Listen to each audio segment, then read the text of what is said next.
Welcome to the Neuropathy Support Group and Podcast. I'm Chris, and I'm so glad you tuned in. It's my hope with this podcast to help all of us gather information that might help those that need support dealing with this debilitating issue. Hello, and welcome to this podcast. Before we get started, let's get the formalities out of the way with the medical and privacy disclaimer. I am not a doctor or medical professional. The information on this podcast is from personal experiences and is meant for group support. Additionally, the information discussed is not meant to diagnose, treat, or cure any underlying conditions associated with neuropathy. All names here within are private and will not be shared with any outside sources. Please consult your healthcare provider before making any health decisions. If you have medical concerns or an immediate emergency, please contact your doctor or dial 911. Well, how's everyone doing today? I hope you had a great weekend. And today we're going to be talking about Delta 9. Last week we talked about Delta 8. Now we're going to kind of give it a comparison to number 9 to see if it's any stronger, which I believe it is. But before we get to that, I wanted to let you all know that I just got my surgery done on my left leg now. And seems like everything is okay. I did feel the pain a little bit more this time as the procedure was going on. But other than that, it's only the first day. But I can just tell you that that part of the surgery went well. There was no other issues. But I just want to thank you all for being part of this podcast. And I'm so glad that I can open up my life to all of you and to let you know how my life's going and how I'm dealing with this chronic illness, neuropathy. So let's go ahead and just jump right on in. So today we're talking about Delta 9. So what is Delta 9? Delta 9 is a chemical in cannabis and hemp plants. It can have an intoxicating effect and may cause some side effects. Cannabis and hemp plants consist of dozens of cannabinoids. Cannabinoids are chemicals that affect the body in various ways. Two well-known cannabinoids are cannabinol, CBD, and THC. A few different forms of THC are in cannabis plants. The most abundant form of THC is Delta 9. When people refer to the effects of THC, they're usually talking about Delta 9. Other forms of THC, such as Delta 8 and Delta 10, have similar chemical structures to Delta 9, but their effects are usually different. So, what's the short answer? The chemical formula of Delta 9 is the same as Delta 9 or 8, except that one of the carbon double bonds is in a different position. And they're talking about, chemicals. Majority of research on THC specifically looks at Delta 9, so it's the most well-studied and well-known form of THC. So how does Delta 9 affect the body? THC, the cannabinoid responsible for making people experience an intoxicating effect when they consume cannabis. The most abundant form of THC is Delta 9, which has the most intoxicating effect. In other words, Delta 9 is what makes you feel high. After consuming cannabis, you might experience the following positive short-term effects: altered perception and time and events, giddiness, increased focus, and relaxation. However, THC can also have some side effects, including anxiety, difficulty thinking and speaking, dry mouth, increased appetite, memory loss, rapid heart rate, red eyes, and slowed reaction times.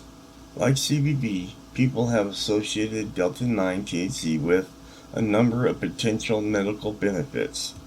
Now you remember I talked about this in the last episode where I took some 10 milligram THCs. There was no deltas on them that I know of, but they really got me and had me have those side effects that I just gave you. A lot of those came upon myself, so those are some side effects you need to really watch out for. So is Delta 9 safe to use? Most people can tolerate the Delta 9 THC well, but it's important to be aware of the risks and potential side effects. THC triggers your brain to release large amounts of dopamine, a feel-good chemical. This is why being high feels so pleasant to many people. But the dopamine releases comes with a risk.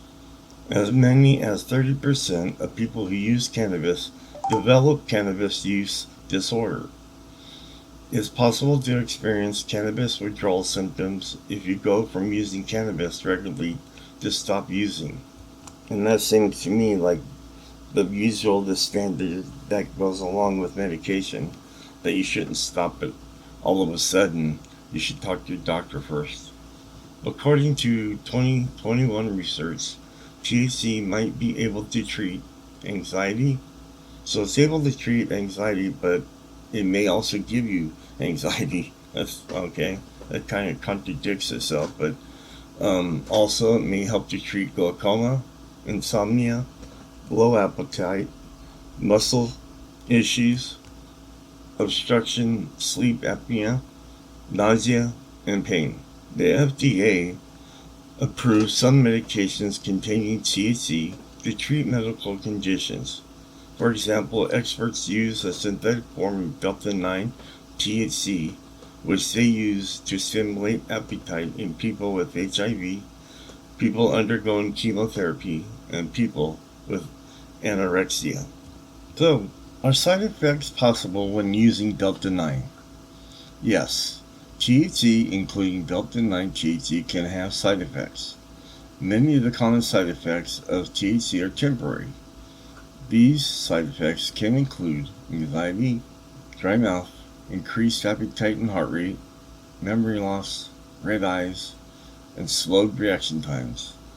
Lastly, although there have been no recorded deaths from cannabis overdosing, it's definitely possible to overdo it and misuse cannabis.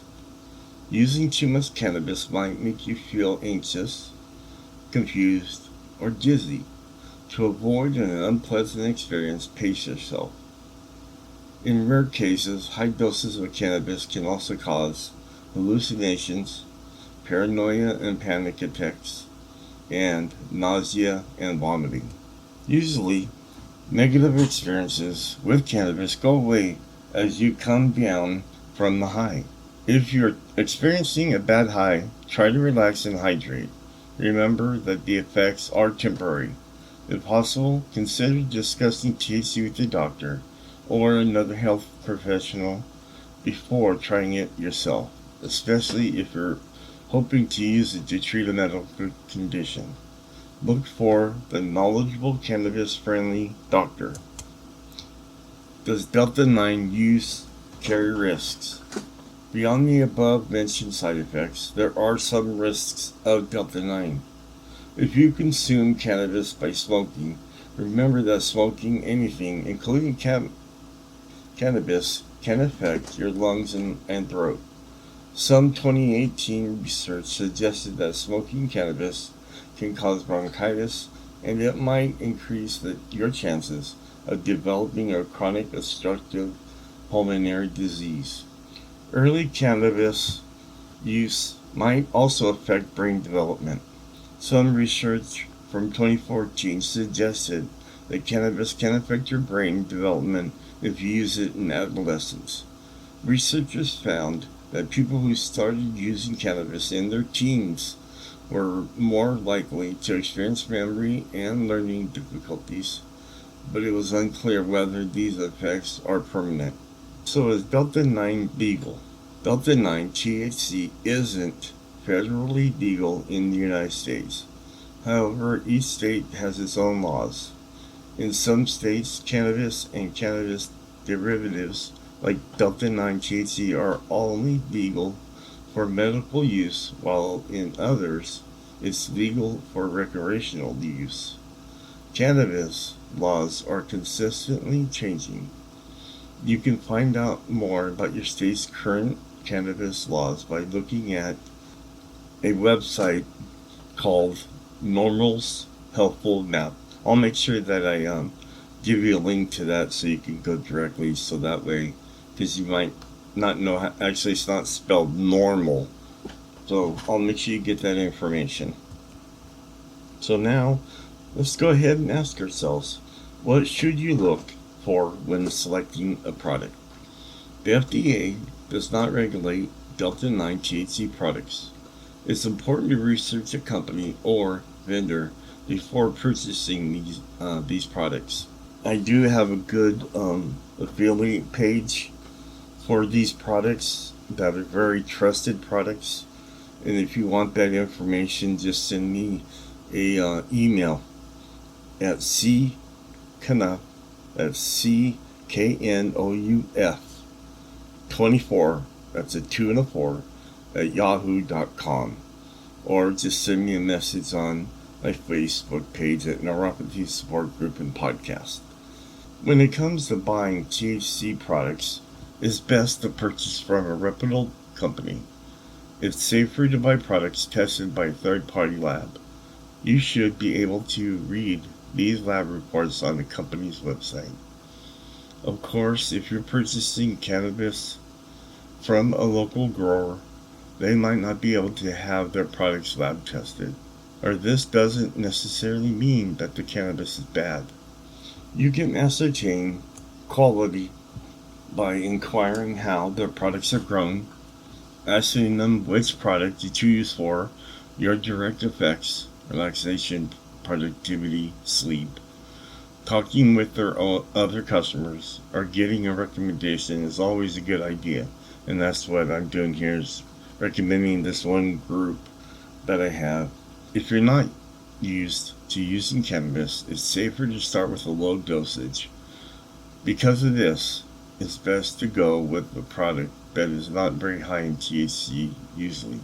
1 to 2 milligrams is a good starting point. You can gradually increase your dosage if needed. If you have a lung condition or if smoking irritates your chest and throat, it might be best to avoid smoking cannabis and instead opt for THC-infused edibles or tinctures. Bear in mind that cannabis edibles take longer to kick in than smoked cannabis, and that's where I heard that when you get the edibles or the gummy bears and those kind of things, you need to make sure you realize that those won't start taking effect for like 45 to an hour before they actually kick in. Alright, here's the part that we want to listen to. Is Delta-9 the same as THC or CBD? Delta-9 is a form of THC. It's not the same as CBD. Well, Delta-9 is intoxicating, CBD is not. So what's the difference between Delta-9 and Delta-8?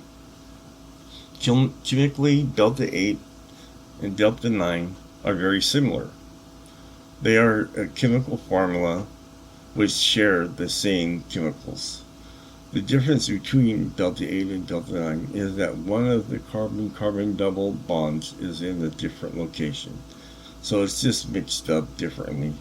In terms of bodily effects, both Delta-9 and Delta-8 are intoxicating. However, Delta-8 seems to be less potent than Delta-9. Some people claim that they have fewer side effects with Delta-8 compared with Delta-9, according to this 2022 study. Experts need more research to determine the exact differences between the effects of Delta-9 and the effects of Delta-8. So, the big question, is Delta-9 safe? You can safely consume Delta-9, but it has some potential risks and side effects. Common short-term side effects of Delta-9 include anxiety, dry mouth, increased appetite and heart rate, memory loss, red eyes, and slowed reaction times.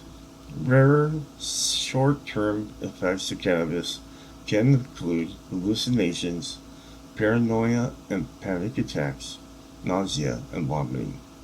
If you smoke, Delta 9, that is, if you smoke cannabis, it can irritate your respiratory system. Smoking cannabis has been linked to bronchitis and COPD.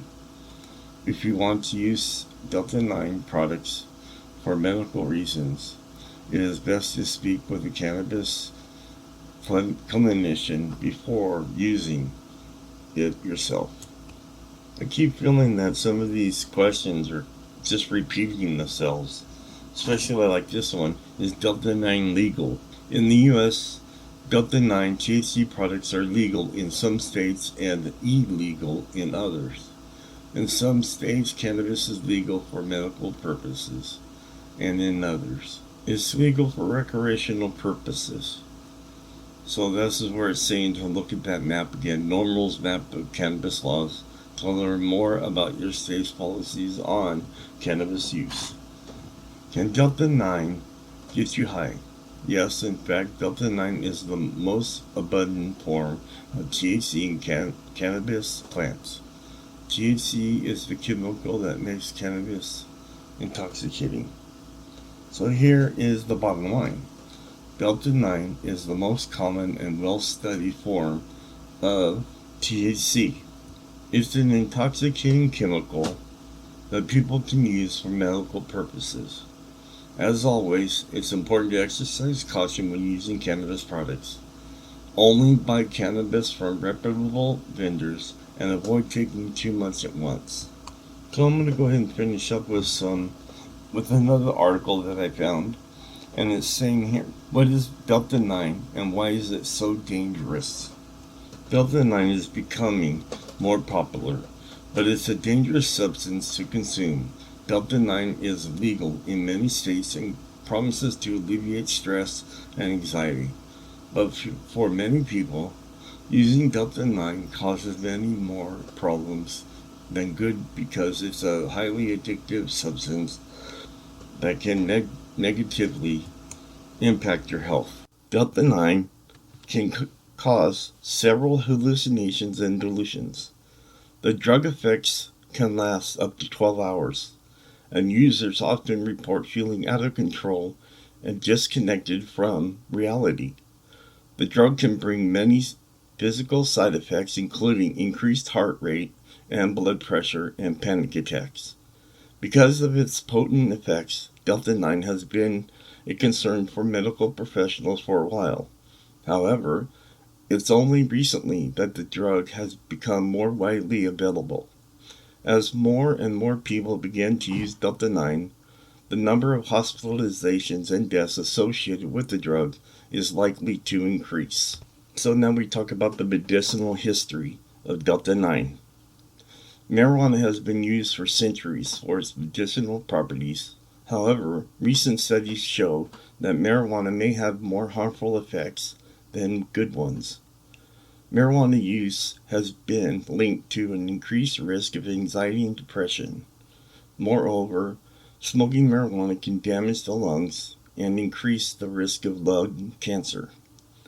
There's also the aspect of marijuana and Delta 9 being gateway drugs. When somebody is open to using THC products, they're more likely to fall prey to other addictive substances. Finally, marijuana or Delta 9 THC is associated with impaired judgment and decision making, leading to accidents and injuries. Given the potential risks, it's important to be cautious about using marijuana and Delta 9, even for medicinal purposes.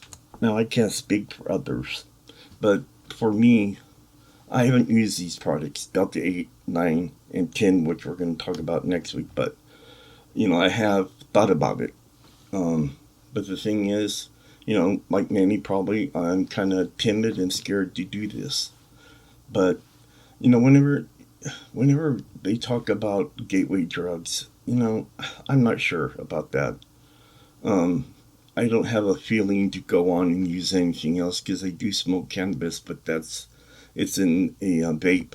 I use a vapor, but, and I don't see how that is going to bring me to do something more or different that's more powerful.